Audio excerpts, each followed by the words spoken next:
Hello everyone, welcome to my channel. History का practice set है। Important question है NET JRF के लिए और भी सभी एग्जाम्स के लिए इंपॉर्टेंट है, क्योंकि ये क्वेश्चन किसी न किसी एग्जाम से पूछे भी गए हैं, इसलिए भी इम्पॉर्टेंट है। तो चलिए इसका पहला क्वेश्चन देखते हैं। पहला क्वेश्चन है, गुप्त के शासनकाल में निम्नलिखित में से कौन सा अधिकारी भूमि संबंधी दस्तावेजों को सुरक्षित रूप से रखता था? ऑप्शन है ध्रुवाधिकरण, बी है कर्णिक, सी है समाहर्ता और डी है सेल्किया। तो इसमें जो राइट आंसर हो जाएगा ऑप्शन नंबर बी हो जाएगा कर्णिक।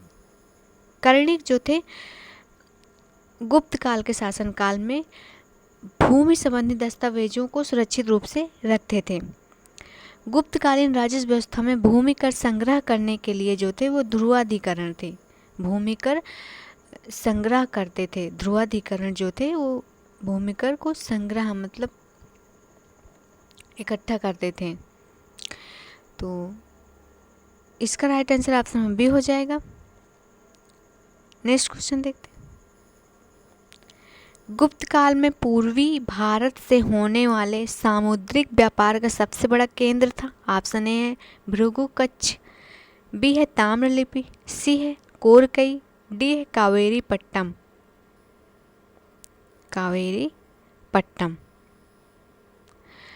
तो इसमें से जो राइट आंसर हो जाएगा ऑप्शन नंबर हो जाएगा बी ताम्रलिपि। गुप्त काल में पूर्वी भारत से होने वाले सामुद्रिक व्यापार का सबसे बड़ा केंद्र जो था वो ताम्रलिपि था। गुप्त काल में पूर्वी भारत से होने वाले सामुद्रिक व्यापार का सबसे बड़ा केंद्र बंगाल में स्थित ताम्रलिपि बंदरगाह था। ये कहाँ स्थित है? बंगाल में।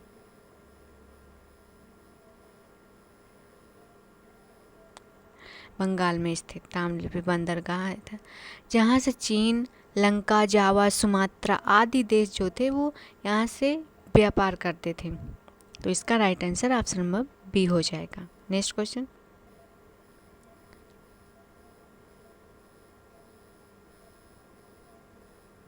नेक्स्ट क्वेश्चन है, किस गुप्त राजा को देवगुप्त भी कहा जाता था? ऑप्शन है कुमारगुप्त, बी है चंद्रगुप्त प्रथम, सी है चंद्रगुप्त द्वितीय और डी है समुद्रगुप्त।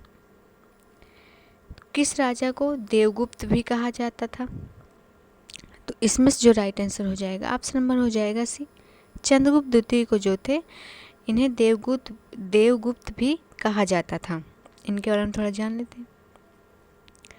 गुप्तवंशी शासक चंद्रगुप्त द्वितीय को देवगुप्त भी कहा जाता था, देवराज भी कहा जाता था और देवअक्षी भी कहा जाता था। इन सभी नामों से इनको जाना जाता था। समुद्रगुप्त जो थे इन्हें कविराज कहा जाता था, क्योंकि ये संगीतक तथा विद्या का संरक्षक था, इसलिए इन्हें कविराज कहा जाता था। कुमारगुप्त जो थे इनके शासनकाल में नालंदा विश्वविद्यालय की स्थापना हुई थी और इन्होंने जो सिक्कों पर अश्वमेध यज्ञ का साक्ष्य भी मिलता है। इनके शासनकाल के सिक्कों पर अश्वमेध यज्ञ का साक्ष्य भी मिलता है। तो इसका right answer option number B हो जाएगा। नेक्स्ट क्वेश्चन देखते हैं। हिरण्यकर क्या था? हिरण्यकर क्या था? ऑप्शन है सेवा कर, बी है बिक्री कर, सी है कृषि कर और डी है धार्मिक कर। इम्पोर्टेंट क्वेश्चन है, कई बार पूछा गया है।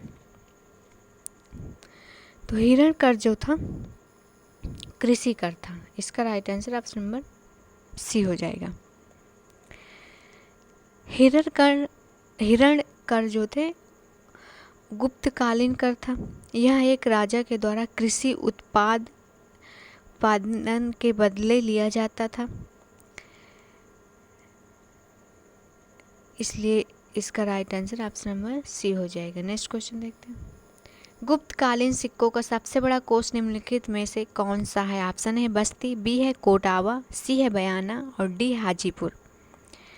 तो इसका जो राइट आंसर हो जाएगा ऑप्शन नंबर हो जाएगा सी बयाना। गुप्तकालीन सिक्कों का सबसे बड़ा कोष जो था वो बयाना था। बयाना कहाँ है? राजस्थान में है। बयाना कहाँ है? तो ये राजस्थान में है। नेक्स्ट क्वेश्चन देखते हैं। गुप्त सोने के सिक्के दिनार का नाम किस भाषा में लिया जाता था? ऑप्शन ए है संस्कृत, बी है चीनी, सी है लैटिन और डी है यूनानी। तो गुप्त सोने के सिक्के दिनार को जो जिस भाषा में लिया जाता था उसका नाम, तो लैटिन भाषा में। Right answer option number C हो जाएगा।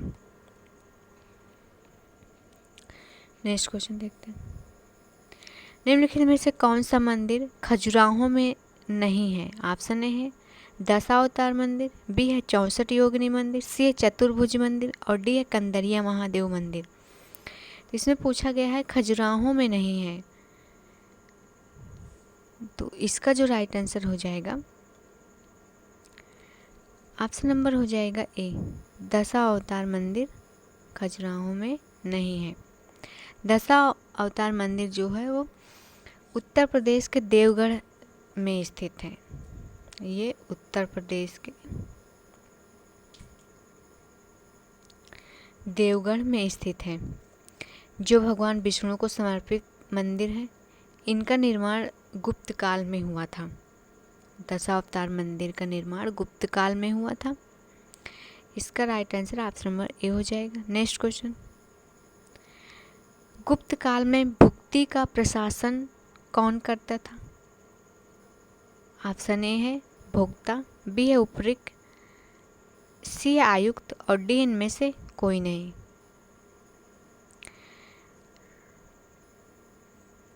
इसका जो राइट आंसर हो जाएगा ऑप्शन नंबर बी हो जाएगा उपरिक। गुप्त काल में भुक्ति प्रशासन उपरिक करता था। गुप्त काल में शासकीय सुविधा की दृष्टि से राज्य को विभिन्न प्रांतों में विभाजित किया जाता था। इन प्रांतों को भुक्ति कहा जाता था। राज्य को विभिन्न प्रांतों में विभाजित किया जाता और इन्हीं प्रांत को भुक्ति कहा जाता था। इन्हें प्रदेश अथवा भोग भी कहा जाता था। इम्पोर्टेंट क्वेश्चन है, इन्हें प्रदेश अथवा भोग भी कहा जाता था। भक्ति के प्रशासक को मुख्य रूप से उपरिक कहा जाता था। भक्ति के प्रशासक को, भक्ति नहीं भुक्ति को, भुक्ति का प्रशासक को उपरिक कहा जाता था, जिसकी नियुक्ति सम्राट खुद करता था। इस प्रशासक को गोप्ता, भोगपति व स्थानीय भी कहा जाता था। इनका मुख्य परामर्शदाता जो थे कुमारा मात होता था। तो इसका right answer option number B हो जाएगा। भुक्ति का प्रशासन उपरिक कहलाते थे। नेक्स्ट क्वेश्चन देखते हैं। गुप्त काल को क्लासिक युग क्यों कहते हैं? ऑप्शन है वाणिज्य एवं व्यवसाय में प्रगति, बी है कला एवं साहित्य में प्रगति के कारण, सी है तकनीकी प्रगति के कारण, डी है सार्वभौम सत्ता के कारण। तो गुप्त काल को क्लासिक युग क्यों कहा जाता था? इम्पोर्टेंट क्वेश्चन है, कई बार क्वेश्चन पूछा गया है। तो इसका जो राइट आंसर हो जाएगा ऑप्शन नंबर बी हो जाएगा। कला एवं साहित्य में प्रगति के कारण गुप्त काल को क्लासिक युग कहते हैं। गुप्त काल को साहित्य, विज्ञान तथा कला की प्रगति के कारण क्लासिकल युग कहा जाता था।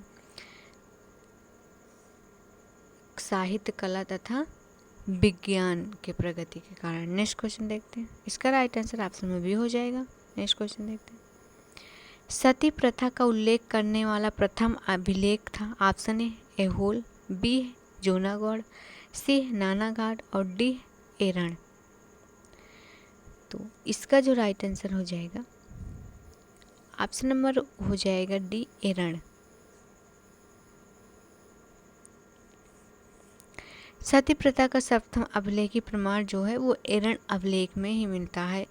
गोपराज नामक एक सेनापति थे, जिसकी पत्नी के सती होने का उल्लेख इसमें मिलता है। यह अभिलेख जो है वो 510 ईस्वी के लगभग है। तो इसका right answer option number D हो जाएगा।